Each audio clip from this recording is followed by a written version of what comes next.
Welcome to this explainer. Today, we're taking that hard-earned, real-world expertise of yours and handing you a concrete playbook for one of the most rewarding career pivots you're ever going to make, transitioning from an industry pro to a career technical education mentor. Look, stepping off the job site and into a classroom is a massive shift in identity, but we're going to make that transition smooth, highly effective, and honestly, a lot of fun. But before we really dive in, I want you to take a quick second and ask yourself this. What industry experiences shaped your success? Seriously, think about it, because that exact experience is the invaluable superpower you are bringing to a whole new generation of learners. What lessons do you catch yourself sharing all the time? Hold on to those thoughts. Okay, here's our playbook for translating those skills into instruction. 1. Your industry superpower. 2. Decoding your expertise. 3. Beyond the lecture. And 4. Engaging through industry stories. Let's jump right into Section 1, Your Industry Superpower, the foundation of CTE teaching. Now, stepping into a classroom for the first time can feel totally out of your element. But remember, you possess something no textbook can ever offer. You've actually lived the career.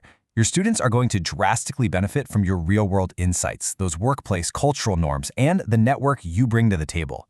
You aren't just teaching a syllabus here. You're bridging the gap between the classroom and the workforce. You are their direct window into what employers actually expect out there. Moving right along to Section 2, Decoding Your Expertise, the Translation Phase. Okay, this right here tackles the absolute biggest hurdle new educators face. It's often called the curse of knowledge.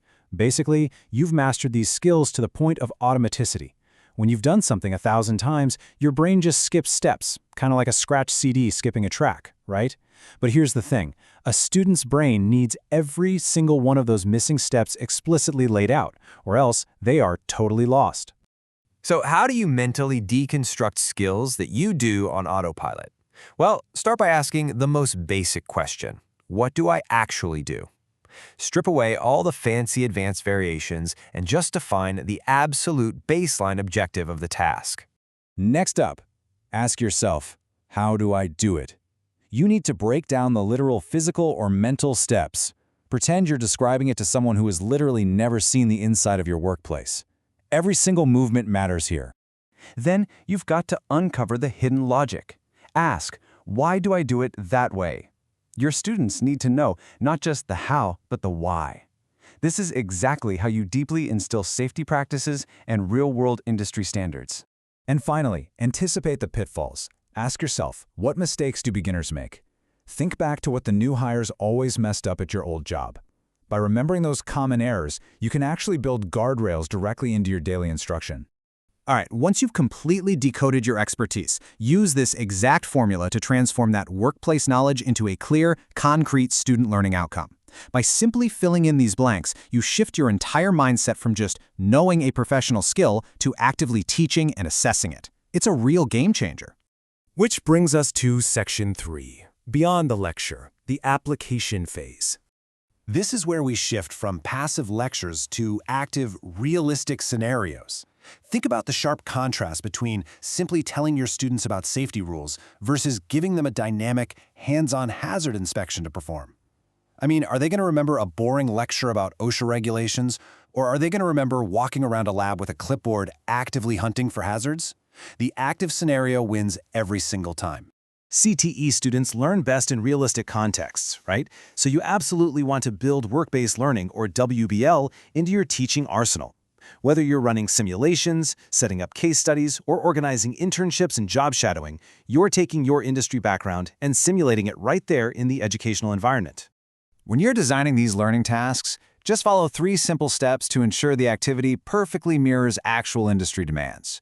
First, frame the workplace situation they could experience. Second, identify the critical decisions they have to make. And third, pinpoint exactly what evidence will show you they've mastered the competency. It's a flawless blueprint for lesson design that makes your life as a teacher so much easier. Finally, Section 4, Engaging through industry stories, the connection phase.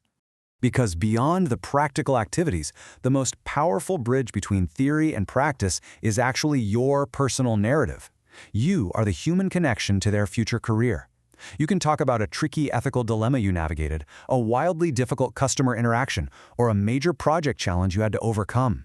These stories seamlessly connect the abstract theory they're learning to actual on-the-job practice.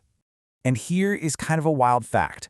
Vulnerability is an absolutely incredible teaching tool. Students literally love to laugh at your failed experiences, and it makes the lesson unforgettable. When you share your own early career mistakes, it normalizes the struggle of learning. It proves to them that, hey, even the experts had to start exactly where they are right now. Now, to ensure you don't just ramble and lose the class's focus, you can build a compelling 2-minute industry story using 4 simple beats. Set up the situation, describe your action, reveal the outcome, and then tie it all together with the lesson learned. This keeps your storytelling purposeful and tightly connected to the day's learning objective. As we wrap up this explainer, I want to leave you with this final thought to chew on as you prepare to cross the threshold into the classroom. What specific aspect of your industry experience will most benefit your students? You've deconstructed your skills, you've designed active scenarios, and you've crafted your stories. You are no longer just an industry expert, you are now the bridge to their future. So how are you going to use this tremendous gift to change lives today?